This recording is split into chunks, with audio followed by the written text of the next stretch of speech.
પંચમહાલ જિલ્લાના કાલોલ તાલુકાના આલાલી ગામમાંથી વાંટા તરફ જવા માટે માત્ર 10 કિલોમીટરનો ફરવો બચાવવા ગ્રામજનો 7 વર્ષથી જીવને જોખમે ગોમા નદી પાર કરી રહ્યા છે. તો સરકારી પુલના અભાવે ગામ લોકોએ પ્લાસ્ટિકના બેરલથી તૈયાર કરેલા અસ્થાયી તરાપા પર આધાર રાખ્યો છે, જેના કારણે રોજ 500થી વધુ લોકો જોખમી અવરજવર કરે છે. આ તરાપા અસ્થિર અને જોખમી હોવાથી કોઈપણ સમયે અકસ્માત થઈ શકે છે. તો ગત ઓગસ્ટમાં તરાપો પલટાયા હતા, જેમાં એક વ્યક્તિનું મોત થયું હતું. ત્યારે આજે સોમવારે પણ 2 મહિલા ડૂબતી બચી હતી, પરંતુ તંત્રને કોઈ ફરક પડ્યો નથી. તો ગ્રામજનોની વારંવાર રજૂઆતો, જેમાં પુલની માંગ અને તરાપાને સુરક્ષિત બનાવવાની વિનંતી સામેલ છે, તો તંત્રના બે હાથ કાનો પર જામી જાય છે. પણ આપણે રોજ મોતના મુખમાં જઈએ છીએ, પણ અધિકારીઓને ધ્યાન નથી, એમ ગામના સરપંચ વિનોદ પટેલે જણાવ્યું હતું. તો આ ગ્રામજનો મુખ્યત્વે ખેડૂતો અને મજૂરો છે, જેઓ બજાર અને હોસ્પિટલ જવા માટે આ રસ્તો વાપરે છે. તો વરસાદી મોસમમાં તો પરિસ્થિતિ વધુ ભયજનક બને છે, જ્યારે નદીનું પાણી વધી જાય છે. તો તંત્રીય સ્તરે આ મુદ્દાને અવગણવાથી ગ્રામજનોમાં રોષ વધી રહ્યો છે.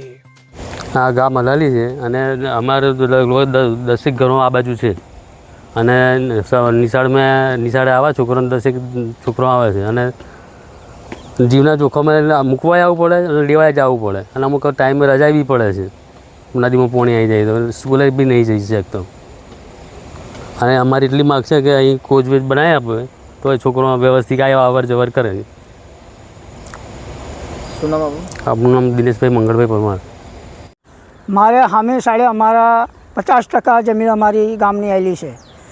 બધા ખેડૂતો આ નાવડાથી જ યુઝ કરીએ છીએ અને વ્યાહળા વાંટા અરમતિયા વાછાવાળા આ બધા યુઝ આ રસ્તે કરે છે.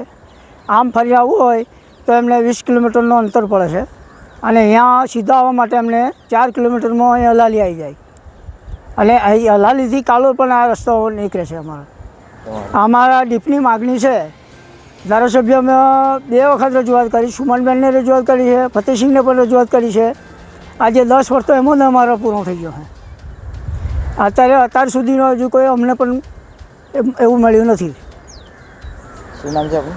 મારું નામ શંકરભાઈ મજાભાઈ પર. મારું ગામ સુરેલી વ્યાસડા મોટા અને અમારે અલાલી જવા માટે, અલાલીથી કાલોલ જવા માટેનું એટલું તકલીફ પડે છે કે અમારે સુરેલી, ચોરાડુંગરી અને અલાલી થઈને જવું પડે છે. એના માટે અમારે કાલોલ જવા માટે લગભગ સીધા જવા માટેનો આ રસ્તો હોય તો 10 કિલોમીટરમાં કાલોલ પહોંચીએ છીએ અને આમ ફરીને જવું હોય તો અમારે 20 કિલોમીટરનો ડિફરન્સ પડે છે. એના માટે અમે આ રજૂઆત કરી કે લગભગ વર્ષોથી ડિમાન્ડ કરેલું છે કે ભાઈ અમને ખાલી એક મિની ડીપ મતલબ આપી દો તો અમારે આ તકલીફ દૂર થઈ જાય. પ્લસ બીજું કે અલાલીવાળા જે ભાઈઓ છે એમની લગભગ જમીન 50થી 60% જમીન સ્વામી પાડે છે અને એમને ઘરો બી એટલા જ છે કે એમના બાળકો પણ 10-15 બાળકો છે, એમને પણ મતલબ આવવા જવા માટેની તકલીફ પડે છે. તો આ નાવડાનો યુઝ કરે છે તો અંદર પાણીની અંદર એવું કે જાનવર બી છે કે મગર જેવી વસ્તુ, તો એમને જીવનું જોખમ લઈ અને મતલબ એ બાળકો પણ અહીંયા આ નાવડાનો યુઝ કરી અને ભણવા માટે અમારે મોકલવા પડે છે. લગભગ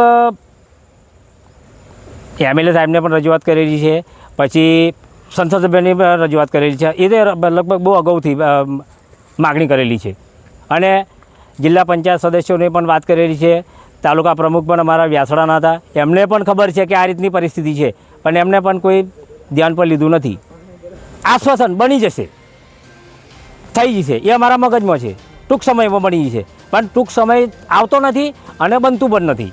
દુર્ઘટનાઓ તો લગભગ એકવાર બની એવી હતી કે ભાઈ અલાલીના ભાઈઓ આવતા હતા અને એમાં કંઈ પ્રોબ્લેમ થયેલો કંઈ ચોરીનો, તો એ ભાઈઓ હેલ્પ માટે આવતા હતા. રાત્રે કોઈ ચોરો આવેલા હમીદો એ લોકો માણસો રહે એમને અહીંના અલાલીના, તો એના મતલબ હેલ્પ માટે 10-12 માણસો આ નાવડાની અંદર બેસી ગયા તો નાવડું પલટી મારી ગયેલું. તો એ તો તરતો આવડતો એકબીજાના મદદથી એમને બધાને કાઢ્યા, ને તો એ પેલા જીવનું જોખમ ચાલતું.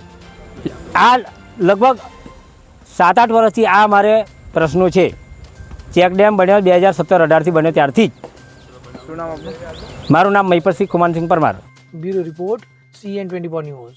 હવે જુઓ દેશ દુનિયાની તમામ ખબરો તમારી આંગળીના ટેરવે. ઉઠાવો મોબાઈલ અને Google Play Store પરથી ડાઉનલોડ કરો અમારી CN24 ન્યૂઝ મોબાઈલ એપ.